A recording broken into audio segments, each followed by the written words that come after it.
Hello दोस्तों, आज की इस वीडियो में हम बात करेंगे 4 मिड कैप स्टॉक्स की जिनमें की गई इन्वेस्टमेंट आने वाले समय में कई गुना मल्टीप्लाई हो सकती है और इन कंपनीज के जो फंडामेंटल्स है वो भी काफ़ी मजबूत है और आने वाले टाइम में इनमें क्या ग्रोथ हो सकती है इसके बारे में बात करेंगे। तो बात करते हैं आज की पहली कंपनी की जो ऑटो सेक्टर में टेक्नोलॉजी सर्विसेज प्रोवाइड करती है और इस कंपनी द्वारा एम्बेडेड सॉफ्टवेयर, आर्टिफिशियल इंटेलिजेंट और डेटा सॉल्यूशन सर्विसेज प्रोवाइड की जाती है। एम्बेडेड सॉफ्टवेयर उसे बोलते हैं जो स्पेसिफिक हार्डवेयर के लिए बनाया जाता है और ये कंपनी ऑटोमोबाइल सॉल्यूशन प्रोवाइड करती है और इसके अलावा इस कंपनी का focus next generation mobility technology का है। जैसे आने वाले टाइम में ड्राइवरलेस कार का चलन बढ़ रहा है तो उस पे ये कंपनी काम कर रही है और इसके अलावा ये कंपनी गेमिंग सेक्टर में भी अपने सॉल्यूशन प्रोवाइड कर रही है। तो इस कंपनी का नाम है KPIT टेक्नोलॉजीज लिमिटेड और ग्लोबल लेवल पे इस कंपनी का बहुत बड़ा क्लाइंट बेस है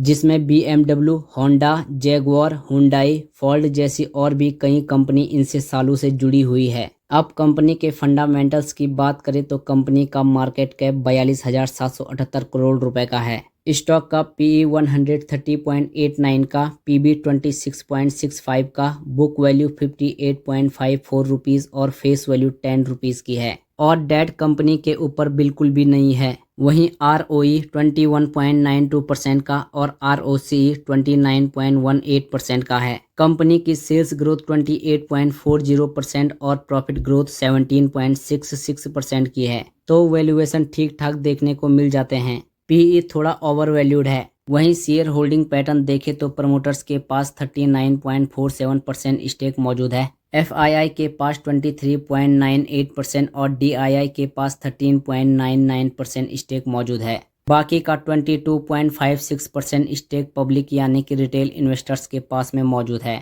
तो शेयर होल्डिंग पैटर्न अच्छे देखने को मिल जाते हैं। स्टॉक प्राइस देखें तो वो अभी 1665 रुपये पे ट्रेड कर रहा है और इसने अप्रैल 2019 लिस्टिंग से लेकर के अब तक 5 सालों में अपने इन्वेस्टर्स को लगभग 1503% के रिटर्न दे दिए हैं और हाई बनाया था स्टॉक ने 1764 रुपये का। तो अपने हाई से 17% की गिरावट पर दिख रहा है स्टॉक। तो ऊपरी लेवल से गिरावट काफ़ी हो चुकी है तो इस समय इन्वेस्टमेंट स्टार्ट की जा सकती है और अगर स्टॉक में गिरावट आती है तो वहां से हम एडिंग करते हुए चल सकते हैं। तो इस स्टॉक को लॉन्ग टर्म के लिए टारगेट किया जा सकता है। तो अगर कंपनी अपने प्रॉफिट को आने वाले टाइम में 25% से भी ग्रो करती है तो स्टॉक 3 साल के अंदर डबल हो सकता है। अब बात करते हैं दूसरी कंपनी की। तो ये कंपनी फार्मा सेक्टर से रिलेट करती है और इस कंपनी की पेरेंट कंपनी है चाइना की फोसन फार्मा। तो इस कंपनी का नाम है ग्लेड फार्मा लिमिटेड और इस कंपनी द्वारा 60 देशों में एक्सपोर्ट किया जाता है जिसमें ये US, ऑस्ट्रेलिया, कनाडा और यूरोपियन देशों में एक्सपोर्ट करते हैं और इस कंपनी की जो मार्केट लीडरशिप है वो कॉम्प्लेक्स इंजेक्टेबल बनाने में तो नए सेगमेंट में कंपनी काम कर रही है और ग्लोबल लेवल पर ये अपने प्रोडक्ट्स को एक्सपोर्ट करते हैं और B2B सेगमेंट में ये कंपनी काम करती है, दूसरी कंपनी को प्रोडक्ट बना के देती है। कंपनी के फंडामेंटल देखें तो कंपनी का मार्केट कैप 31,030 करोड़ रुपए का है। स्टॉक का PE 29.74 का, PB 3.45 का, बुक वैल्यू 56.13 रुपीज़ और फेस वैल्यू 10 रुपीज़ की है। कंपनी का डिविडेंड यील्ड भी काफ़ी अच्छा दिख रहा है जो कि 1.06% का है और ROE 10.28% और ROCE 13.97% की है। वहीं अगर कंपनी के शेयर होल्डिंग पैटर्न देखें तो काफ़ी इंटरेस्टिंग दिख रहे हैं। प्रमोटर्स के पास 57.86% स्टेक मौजूद है, FII के पास 3.59% और DII के पास 25.23% स्टेक मौजूद है। तो शेयर होल्डिंग पैटर्न काफ़ी स्ट्रॉन्ग दिख रहे हैं कंपनी के और इस समय ये स्टॉक 1867 रुपये पे ट्रेड कर रहा है और इसने एक साल में अपने इन्वेस्टर्स को 102% के रिटर्न बना के दे दिए हैं और स्टॉक ने अपना हाई बनाया था 2194 रुपये का। तो वहां से हमें 17% की गिरावट दिख रही है। तो इस समय इन्वेस्टमेंट स्टार्ट की जा सकती है और अगर स्टॉक में गिरावट आती है तो नीचे के लेवल पे हम एडिंग करते हुए चल सकते हैं और अगर हम लॉन्ग टर्म टारगेट की बात करें तो 25% से कंपनी ग्रो करने की पोटेंशियल रखती है। तो 3 सालों में ये स्टॉक डबल हो सकता है। तो लॉन्ग टर्म के लिए इस स्टॉक को फोकस किया जा सकता है। अब बात करते हैं तीसरी कंपनी की। तो ये company stock currency, commodity, broking services provide करती है और साथ में ये मार्जिन ट्रेडिंग, फंडिंग फैसिलिटी भी प्रोवाइड करती है। और म्यूचुअल फंड डिस्ट्रीब्यूशन और इंश्योरेंस का भी बिजनेस करती है। तो इस कंपनी का नाम है एंजल वन लिमिटेड। कंपनी के फंडामेंटल्स देखें तो कंपनी का मार्केट कैप 23,411 करोड़ रुपए का है।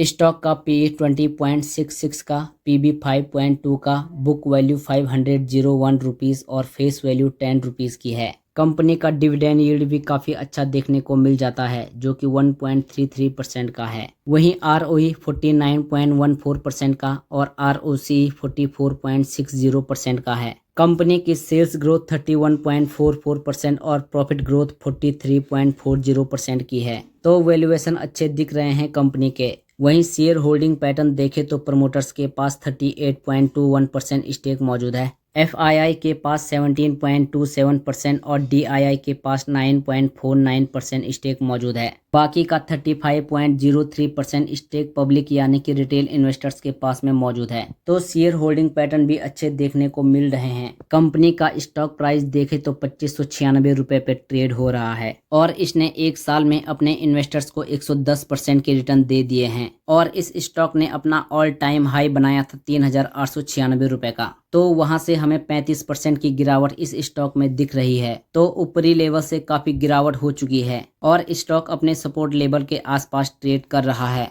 और अगर इसमें गिरावट होती है तो इन्वेस्टमेंट करने का काफी अच्छा मौका बन सकता है। तो लॉन्ग टर्म के लिए इस स्टॉक को डेफिनेटली टारगेट करा जा सकता है। अब बात करते हैं आज की चौथी कंपनी की। तो ये कंपनी टेक्नोलॉजी सर्विसेज प्रोवाइड करती है और ये टाटा ग्रुप की कंपनी है जो वर्ल्ड लेवल पर डिजाइन टेक्नोलॉजी सर्विसेज प्रोवाइड करती है, जिसमें ये ऑटोमोटिव, मीडिया, कम्युनिकेशन और हेल्थ केयर सेक्टर में अपनी सर्विसेज प्रोवाइड करती है। तो इस कंपनी का नाम है टाटा एलेक्सी लिमिटेड और इस कंपनी का ज़्यादातर रेवेन्यू आता है ब्रॉडकास्ट एंड कम्युनिकेशन सेक्टर से 44% का और इसके बाद ट्रांसपोर्टेशन सेक्टर से आता है 40% का और health care and medical device से 10% का रेवेन्यू ये जनरेट करते हैं। और ये नेटफ्लिक्स, जी5, अमेजॉन प्राइम जैसे को ओटीटी प्लेयर्स में उनमें ये कंपनी अपनी सर्विसेज प्रोवाइड करती है और आने वाले टाइम में इस सेक्टर में बढ़िया ग्रोथ एक्सपेक्ट की जा सकती है। कंपनी के फंडामेंटल देखें तो मार्केट कैप 45,928 करोड़ रुपए का है, पीई 57.97 का,